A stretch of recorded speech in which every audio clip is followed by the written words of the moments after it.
बिस्मिल्लाहिर्रहमानिर्रहीम। अस्सलाम वालेकुम दोस्तों, शाद रहें, आबाद रहें, सदा हंसते मुस्कुराते रहें। इसी दुआ के साथ आप सबका मैं अपने चैनल पर खुशामदीद कहता हूँ। आज हम बनाने वाले हैं फजीता राइस।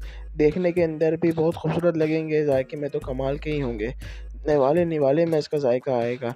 बन भी फटाफट से जाते हैं। आप ख़ुद हैरान होंगे कि ऐसे महंगाई के दौर में इतने कम चीज़ों से हम इसको तैयार करेंगे। तैयार करना भी इसको बहुत आसान है और आराम से आपके जो घर के मसाले हैं उससे ये तैयार हो जाएगा। सबसे पहले ये मैंने तकरीबन 200 ग्राम चिकन है, इसको मैंने ऐसे लंबा लंबा काट लिया है, बोटियों के अंदर हम इसको काट लेंगे। उसके बाद इसको हम मैरिनेट करेंगे। सबसे पहले ये मेरे पास लाल मिर्च है, आधा टीस्पून हम इसमें ये शामिल कर देंगे। उसके बाद ये मेरे पास धनिया पाउडर है पिसा हुआ, ये आधा चम्मच ये हम टीस्पून ये शामिल कर देंगे। और हल्दी है हमारे पास, ये हम 1/4 टीस्पून इसमें शामिल कर देंगे। और इसके बाद ये मेरे पास काली मिर्चें हैं, हाफ़ टी स्पून ये हम इसमें शामिल कर देंगे। इसके बाद ये जीरा पिसा हुआ ज़ीरा है, इसका हाफ़ टी स्पून ये ज़ीरा शामिल कर देंगे। उसके बाद ये नमक आप अपने हस्ब ज़ायक़ा भी इस्तेमाल कर सकते हैं, मैं हाफ़ टी स्पून इस्तेमाल कर रहा हूँ इसमें। अब 1 टीस्पून इसके अंदर हम लेमन जूस शामिल कर देंगे। उसके बाद ये मेरे पास चिली सॉस है, 1 टेबल स्पून भर के शामिल कर देंगे इसके अंदर। अब उसके पास ये सोया सॉस है, ये हम हाफ़ टेबल स्पून शामिल करेंगे इसमें, ज़्यादा शामिल नहीं करेंगे, ब्लैक की तरफ चला जाएगा। और थोड़ा सा इसमें सिरका शामिल कर देंगे।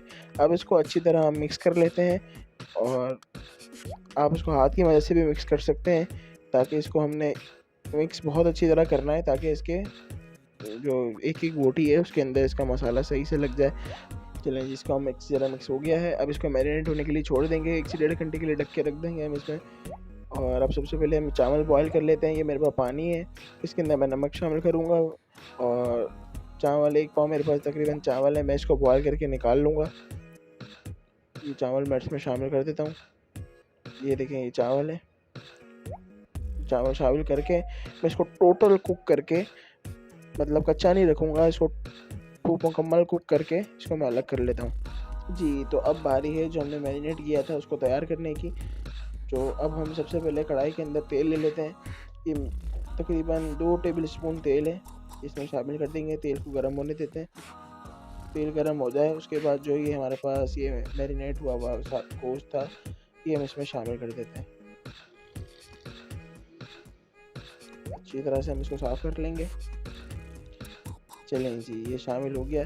अब इसको हम थोड़ा सा तेल के अंदर पकाते हैं ताकि चिकन अपना पानी छोड़े।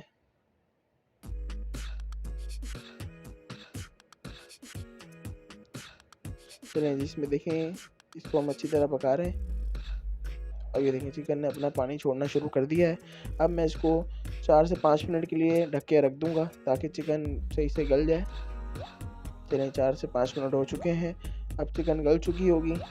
अब ये देखें, पानी भी इसका खुश्क हो चुका है। इसके बाद मेरे पास ये शिमला मिर्च है लंबी लंबी कटी हुई, मैं इसमें ये शामिल कर देता हूँ। और उसके बाद ये गाजर है मेरे पास, ये मैं सारी शामिल नहीं करूँगा, बस आधी शामिल करूँगा, ज़्यादा पसंद नहीं है। अगर आप ज़्यादा शामिल करना चाहें तो कर सकते हैं। ये प्याज है मेरे पास, ये प्याज शामिल कर दूँगा मैं इसमें। अब इसको मैं अच्छी तरह मिक्स कर लूँगा और इसको थोड़ी देर कुक करेंगे, तकरीबन 3 से 4 मिनट कुक करेंगे ताकि जो ये सब्जियां हैं ये भी इसके साथ सही से कुक हो जाएं। अब इसके अंदर ये मेरे पास हाफ़ टी स्पून नमक है, मैंने नमक चावल में भी शामिल किया है मैरिनेट करते हुए भी, और अभी भी ध्यान से शामिल कीजिएगा। और ये हाफ़ टी स्पून इसमें मैं काली मिर्च शामिल कर दूँगा और इसको हम भी अच्छी तरह मिक्स कर लेंगे। चलें जी, ये हो गया है तैयार। तो अब हमारे पास जो चावल हमने बॉयल किए थे, ये टोटल कुक हुए हुए चावल हैं, इसको मैंने प्लेट में अलग कर लिया था, ये मैं इसमें डाल लेता हूँ अब सारे। अब इसको हम अच्छी तरह मिक्स कर लेते हैं।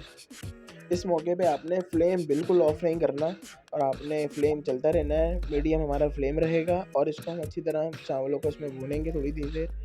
भूनने से मुराद कि बस थोड़ा सा इसको पकाएंगे 2-3 से 4 मिनट, फिर उसके बाद फ्लेम बंद कर देंगे। चलें जी, अब इसको हम डिश आउट करते हैं। ये देखें जी, बेहतरीन डिश रेस्टोरेंट स्टाइल हमने तैयार कर दी है। अगर आपको हमारी रेसिपी अच्छी लगी हो तो काइंडली हमारे चैनल को सब्सक्राइब कीजिएगा, रिश्तेदारों के साथ, अजीज़ों के साथ शेयर ज़रूर कीजिएगा। अपना बहुत सारा ख्याल रखिएगा। अल्लाह हाफ़िज़।